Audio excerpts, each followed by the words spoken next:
What would you do if your mom accused your 13-year-old son of stealing money? I've been through that exact situation. At our Christmas party, my mom falsely accused my son of stealing $3,200 from her in front of over 20 guests. Mom insisted that my 13-year-old son was the one who took the money, just because my son knew where she kept her cash. And then, at that same Christmas party, the truth about the $100 mom lost over 20 years ago finally came out. When she found out who was really responsible, Mom was shocked. Before I get into the details of this story, let me say thank you from the bottom of my heart. Thank you for taking the time to follow this story. Hello everyone. I'm Dylan, 43 years old. I work as a sales rep at a real estate company in Austin, Texas. My family lives in a 3-bedroom house in a quiet suburban area. After each stressful day filled with client calls and endless house showings, our tiny home is where I want to come back to recharge. Sitting down for dinner with Jenna, my wife, and our 2 kids is the greatest happiness for me. My daughter's name is Ella, and she's 10 years old. She has her mom's eyes and a smile that always brightens up our house. My son's name is Daniel, and he's 13 years old. Daniel is a strong kid, much more mature than his age. Looking at my family's life now, few people know that 2 years ago, we went through a terrible conflict with my parents. After what happened that day, I had to make a painful choice. On one side were my aging parents, the people who gave birth to me and raised me. On the other side were my 2 children, the kids I'd sacrifice everything to protect. The moment I made that decision, I knew my life would never be the same again. The story I'm sharing with you today took place on Christmas 2023. That was the last time I brought my wife and kids back to my childhood home, where I was born and raised. That Christmas party was just like the years before. Mom invited some relatives living near Austin to the party.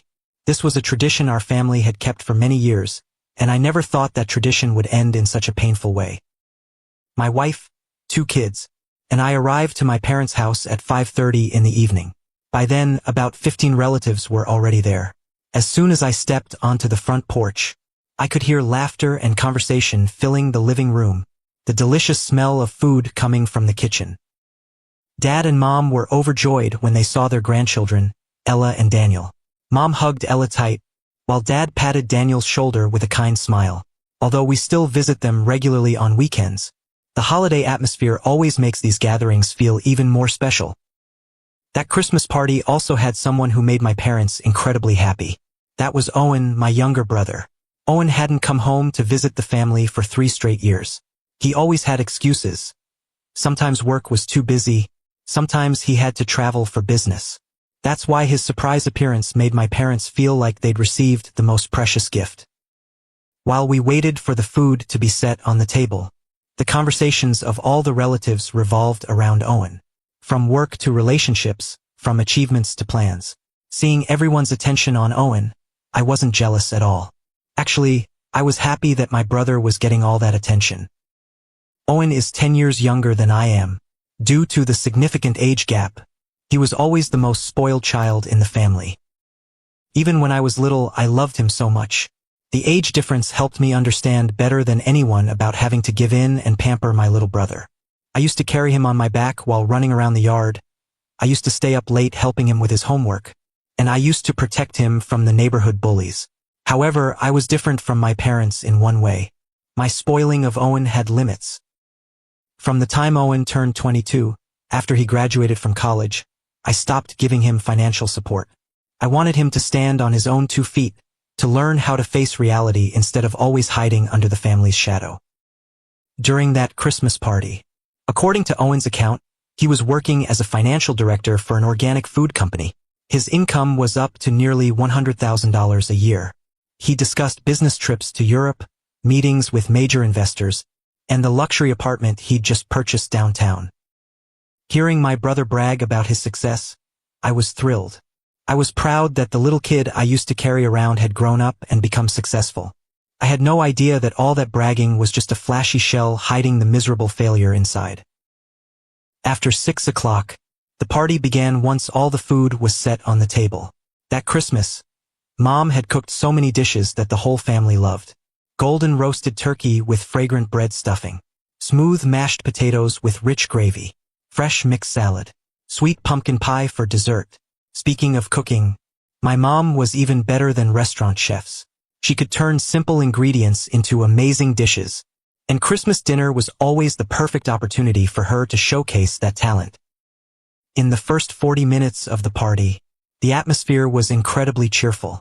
Everyone was chatting happily, sharing old memories, raising glasses to toast one another, savoring each dish, and offering compliments to my mom. At that point, I thought the party would go smoothly like every year. I thought we'd have a warm Christmas night with family. But I was wrong. Just a few more minutes and tragedy would strike. Daniel and I would become the center of that storm. While the party was going cheerfully, my mom suddenly stood up and left the dining table. I looked over and saw red wine stains spreading on her white dress. Mom excused herself to change clothes, and nobody thought that was unusual.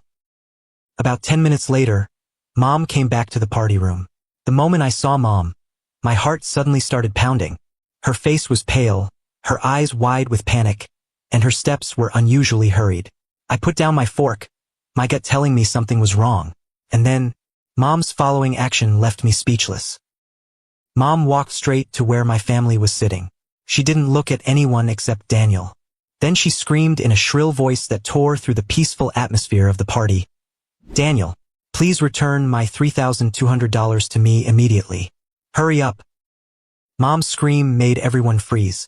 The laughter and conversation stopped abruptly. The sound of knives and forks hitting plates also fell silent. The whole room was plunged into terrifying silence. Daniel was sitting next to me, holding a half-eaten piece of bread. When he heard Grandma's scream, the bread fell onto his plate. I looked at my son and saw his face change from surprise to terror. His lips moved, but he couldn't get any words out. His whole body seemed to shrink under my mom's fierce stare. Ella was sitting next to Daniel. She looked confused at Grandma, then at her brother. Her eyes went wide, not understanding what was happening. When she saw Daniel's pale face, she began to tremble. She reached out, trying to grab her brother's hand like she wanted to protect him from something terrible. Jenna reacted faster than I did. My wife pushed her chair back and rushed to Daniel's side, hugging our son close, using her body like a shield to protect Daniel from my mom's rage. Around the dinner table, relatives sat silent like statues. Aunt Helen was raising her wine glass to her mouth, but stopped halfway. Uncle Robert put down his knife, looking back and forth between my mom and Daniel with a confused expression. The relatives' kids pressed against their parents, scared by Grandma's screaming. In that silence, Dad was the first to react. He jumped up. With a confused expression, he roared, "Shannon, what are you doing? Why are you yelling at Daniel?" Right away, Mom turned to look at Dad. Her whole body was shaking. She screamed with anger and panic. $3,200. My savings are gone. All gone. Hearing Mom talk about missing money, I quickly stood up. A father's protective instinct made me step between Mom and my son. I tried to keep my voice calm and asked, "Mom, why are you asking Daniel about missing money? I don't understand." Mom's eyes looked at me like I was an enemy. She said each word slowly. "If Daniel didn't take it, then who did? He's the only one who knows where I keep my money." Daniel stood up now, his voice trembling and broken. "Dad, Grandma, I didn't take the money. I swear I didn't do that. I swear to God, I didn't take it." Hearing my son's words, I turned to look at him. Daniel's face was deathly pale, his eyes wide with fear and deep hurt. Ella was now hugging her brother tightly from behind. She was crying and saying with a trembling voice, "Daniel didn't take it. He didn't take it. Grandma, don't say that." Looking at my two children holding each other, looking at my wife trying to shield our son, my heart felt like it was being torn to pieces. I was in pain because my son was being falsely accused. I was furious because my mom had rushed to blame a 13-year-old child without any evidence. At this point, Aunt Martha, who was sitting closest to my family, quietly stood up and said softly to my mom, "Shannon, calm down. Maybe you put the money somewhere else and forgot. Don't jump to conclusions like this." But my mom acted like she couldn't hear. She kept staring at Daniel, as if looking long enough would make Daniel confess. Why was I so sure my child hadn't stolen? Because I'm Daniel's father. I know Daniel's character better than anyone. My son isn't a greedy or dishonest kid. For the past 13 years, Jenna and I have taught him the importance of honesty and self-respect.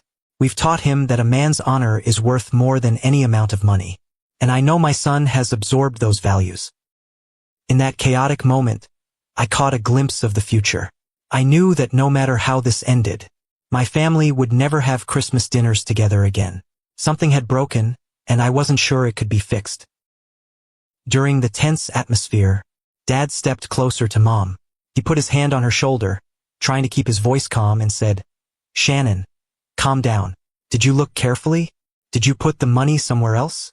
Don't rush to say Daniel stole it." Right away, Mom pushed Dad's hand away.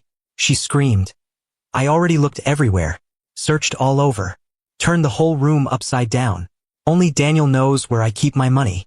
2 weeks ago, when he came here to visit, he saw me put money in the box and even asked me curiously what that money was for." After Mom finished talking, I couldn't hold back anymore. My voice rang out harshly. "You can't just accuse my son of being a thief based on Daniel seeing you put money away. Do you have any proof? Did anyone see Daniel take the money? Is there camera footage?" Hearing me defend Daniel, Mom whipped around to face me. She said through gritted teeth, "Proof? What more proof do you need? He's the only one who knows where I keep my money.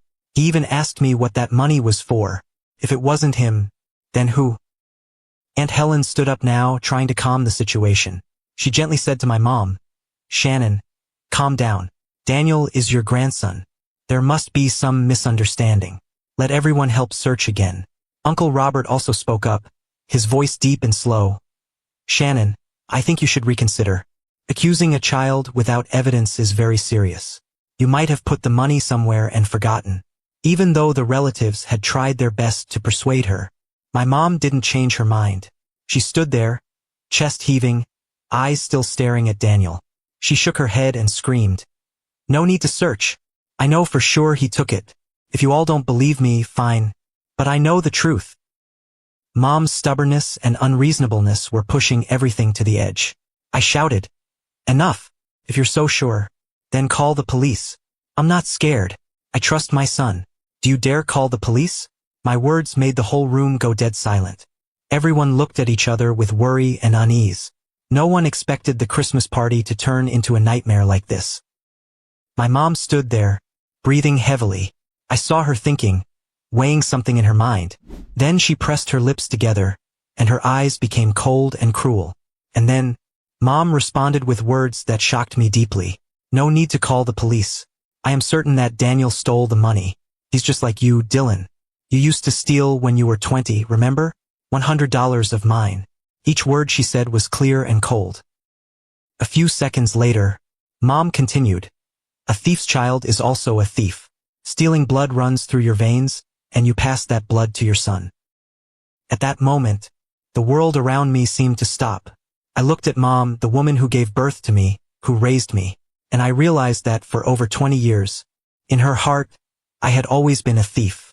She had carried that contempt, had nurtured it, and now she was pouring it onto her own grandchild. Dad was the one who broke that terrifying silence. He shouted with a voice trembling from anger, "Enough, Shannon. You've gone too far. You can't say things like that. Do you know what you're saying?" Dad's shout made Mom go quiet. She stood there, breathing heavily, but didn't say another word. Maybe she realized she'd crossed the line, but words already spoken couldn't be taken back. As for me, I stood there like a statue. Broken fragments of memories from over 20 years ago started flooding back, pulling me into the whirlwind of the painful past. I remembered being 20 years old. That year, I was in my 3rd year of college, and Owen was only 10 years old. During a dinner when I came home to visit, Mom discovered $100 was missing. And just like today, she immediately accused me.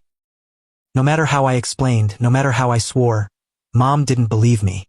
She searched my wallet and found $325. That was a lot of money for a student, and in Mom's eyes, that was proof of my guilt. Mom had no idea that money was my blood, sweat, and tears. I had worked part-time at a coffee shop and cleaned houses for families in the neighborhood, saving every penny for months. But Mom didn't want to listen. She just needed to see those $100 bills in my wallet to convict me. After nearly 30 minutes of Mom accusing me and me denying it, Dad showed up and everything was resolved. He asked Mom to stop, saying you can't conclude anything without evidence. Mom went quiet, and I thought she believed I was innocent. But I was wrong. For over 20 years, in Mom's heart, I was always a thief. She only stayed quiet because she didn't want Dad to get angry, not because she believed me. And now, at this Christmas party, that past came back to haunt me. Even worse, this time Mom wasn't just accusing me, she was also accusing my son. She used the label thief's child to stain an innocent kid. In that moment, I looked around the room. Relatives stood silent like statues. Nobody dared to speak up. My dad stood between Mom and me, his face tired and suffering. My wife was still holding Daniel tight, her shoulders trembling. Ella was crying silently, tears streaming down her cheeks. Daniel, my son, a 13-year-old kid, was falsely accused by his grandmother of being a thief in front of the whole family. He sat there, his face deathly pale, his empty eyes staring into space. That scene broke my heart. An indescribable pain spread throughout my body. Then I made my decision. I took out my phone and dialed 911. Mom could falsely accuse me. Mom could think I was a thief for over 20 years. I could take that. But Mom couldn't touch my child. Mom couldn't destroy a 13-year-old soul with baseless accusations. To protect my children, I was ready to do anything. Even called the police and even cut ties with my own parents. After a few rings, the 911 operator's voice came through. I immediately reported the situation regarding the missing money and requested that the police come to investigate. My voice was calm to the point of being cold, even though I was in turmoil inside. After giving my parents' address, I hung up and walked over to my family. I hugged my wife and our 2 children, feeling their warmth and the trust they had in me. I whispered in my children's ears, my voice choking, "I'm sorry. I shouldn't have brought you here." Daniel was only 13 but had more courage than I thought. He didn't cry, just silently nodded and squeezed my hand tight. As for Jenna and Ella, their eyes had been filled with tears for a while. Standing in the living room of my childhood home, I silently swore I would find the truth. No matter how harsh that truth was, I would expose it to protect my son's honor. While waiting for the police to arrive, some relatives wanted to leave.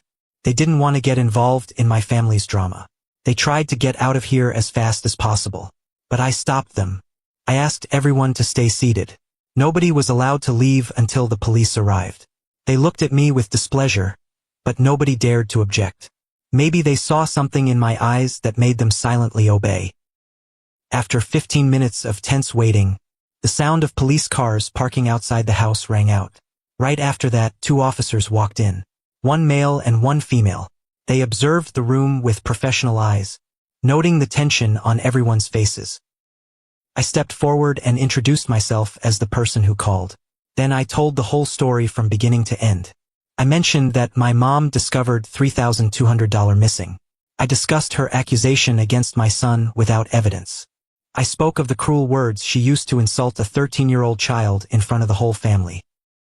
The female officer carefully wrote down everything I said. The male officer turned to ask my mom, "Ma'am, do you have any evidence showing this boy took your money?" Now, my mom stammered, her voice no longer fierce like before. "He's the only one who knows where I keep my money. 2 weeks ago, he saw me put the money away." The male officer frowned and asked again, "So, did you see the boy take the money? Is there camera footage? Any witnesses?" My mom shook her head, her voice getting quieter. "No, but I know for sure he..." The officer cut her off with a serious tone. "Ma'am, knowing where money is kept is not evidence that someone stole it. You can't accuse anyone without concrete evidence." My mom went completely silent after what the male officer said. Right after that, I stepped closer to the officer and said clearly, word by word, "I want to file a report. I want to sue my mom for falsely accusing my son of being a thief in front of many people. She hurt a 13-year-old child's honor." The female officer looked at me with sympathy. She nodded and started guiding me through the necessary procedures. My mom stood there. Her face went pale when she heard I was going to sue her. My dad collapsed into a chair, holding his head in despair. That Christmas party ended close to 9 at night. Guests left one by one in silence. A few people passed by me, quietly saying they would never come back to parties here again. They didn't want to witness any more heartbreaking scenes like this. After all the guests had left, the living room was left with only my parents, my small family, and Owen. We stood looking at each other in heavy silence. I was exhausted after everything that happened. I signaled to my wife and 2 kids to get ready to leave. Jenna quickly got the children's coats while I stood waiting near the door. Just as I reached for my coat on the hook, Dad suddenly spoke up. His voice rang out firmly in the quiet room. "Dylan, wait a minute." I stopped at Dad's words, but didn't turn around. I didn't want to look at anyone in this room anymore. Then I heard Dad's footsteps. He was moving, but not toward me. Dad's voice rang out again. This time, he was talking to someone else. His voice was so cold and hard that I had to turn around. "Owen, I'm sorry, but I have to tell the truth.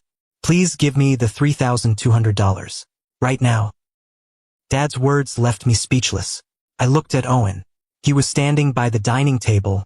His face changed from calm to deathly pale in an instant. Hearing my dad's words, Mom stammered, her voice trembling with shock. What are you saying? Owen took my money?" Right after that, Dad turned to look at Mom, his eyes full of exhaustion and pain. He replied, "That's right. I witnessed everything. Around 6 tonight, I saw Owen sneak into our bedroom. When he came out, his face was full of fear and guilt. I knew right away something was wrong. Owen immediately denied it. His voice rang out harshly, his eyes flashing with fury. "You're falsely accusing me. I didn't take anything. I'll sue you for false accusations." Dad slowly walked closer to Owen. Each of his steps rang out heavily on the wooden floor. Owen backed away step by step until his back hit the wall, and there was nowhere left to retreat. Dad stood right in front of Owen, his voice like thunder when he shouted, "Give me the money in your pants pocket, right now." Owen was still trying to resist. He stammered, his voice losing the fake calm from earlier. This is my money. I didn't take anyone's." My dad had lost all patience by then. He stepped close to Owen and started searching his pants pockets. Owen struggled, screamed, trying to push Dad away. I reacted on instinct. I rushed over and held Owen's arms tight. He thrashed like a cornered animal, but I didn't let go. A few seconds later, Dad pulled out a thick wad of money from Owen's pocket, all $100 bills. Owen kept screaming, "You have no right to do this. This is my money. I'll sue all of you." Dad didn't bother responding to Owen's screaming.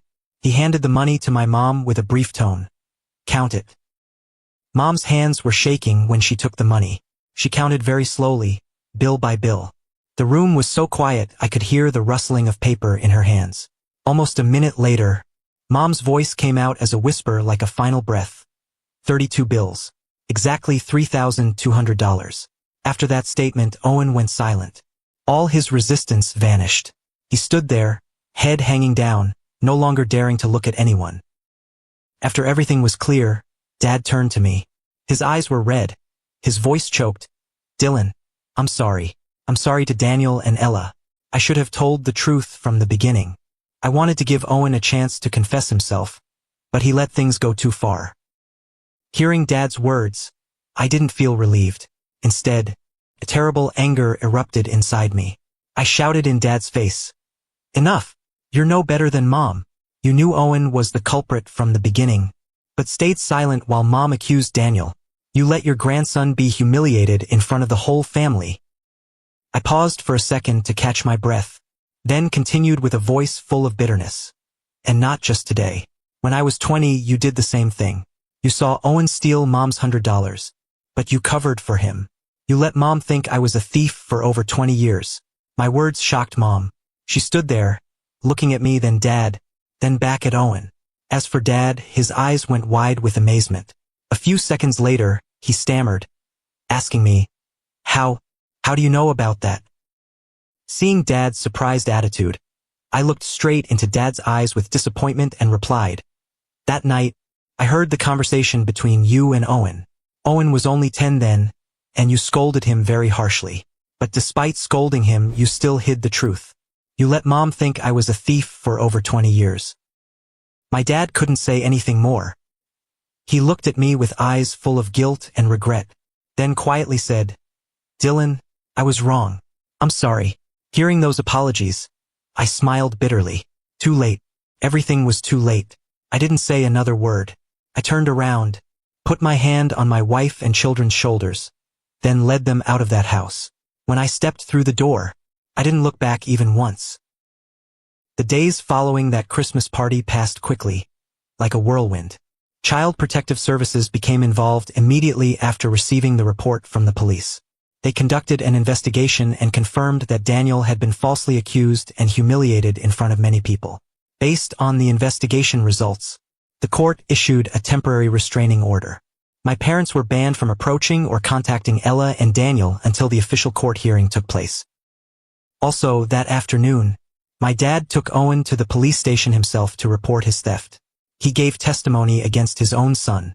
Through the investigation process, the police uncovered many things about Owen that our family was previously unaware of.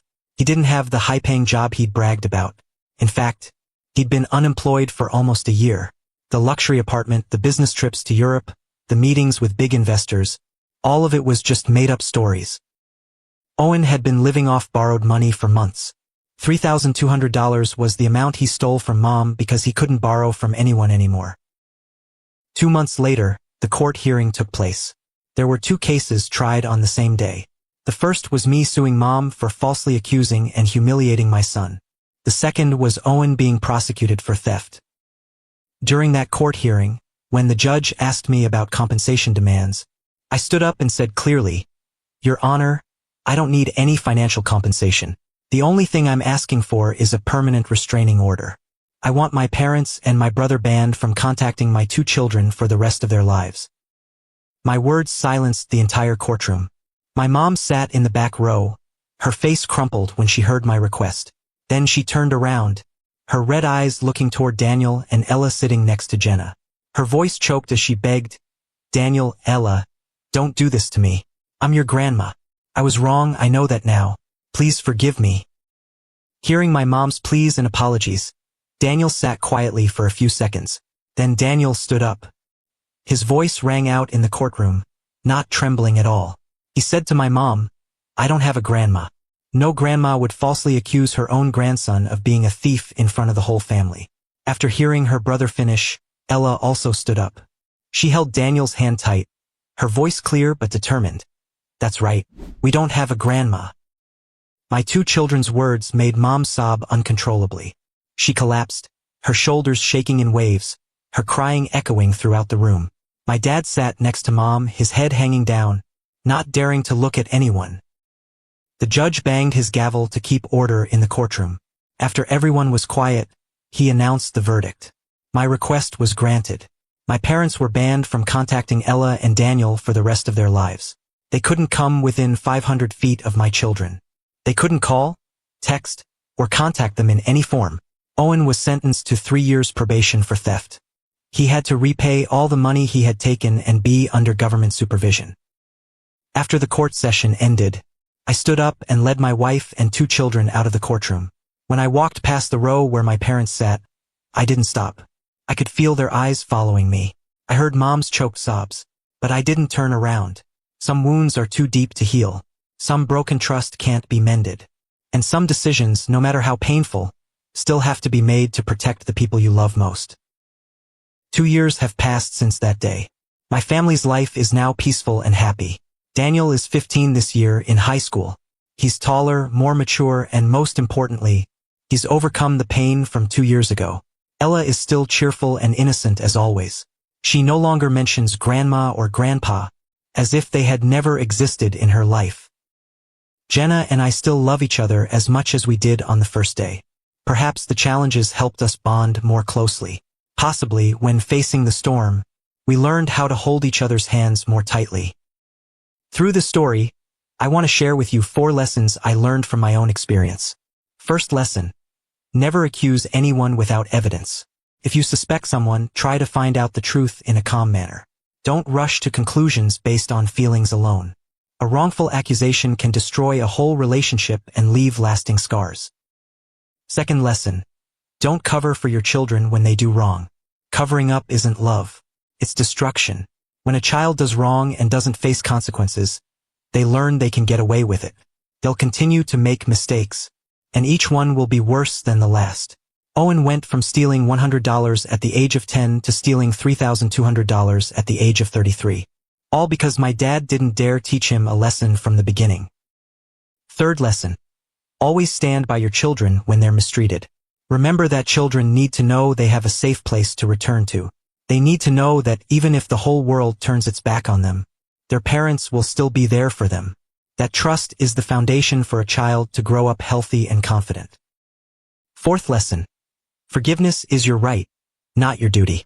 Many people say I should forgive my parents because they raised me, but I want to tell you that forgiveness is a choice, not an obligation. You're not required to forgive people who hurt you or your children, no matter who they are. If a relationship only brings pain and hurt, you have the right to leave it. You have the right to set boundaries. You have the right to say no. I'm not sure if I'm right or wrong. I'm not sure if my decision was too harsh. But there's one thing I know for sure. If I could go back to that day, if I could face that choice again, I would still do the same thing. What about you? If you were me at that Christmas party, what would you do? Would you forgive your parents? Or would you be like me? Leave your thoughts in the comments below the story. And if the story touched your emotions, don't forget to subscribe to the channel, like, and share the story. Thank you for taking the time to follow this long story.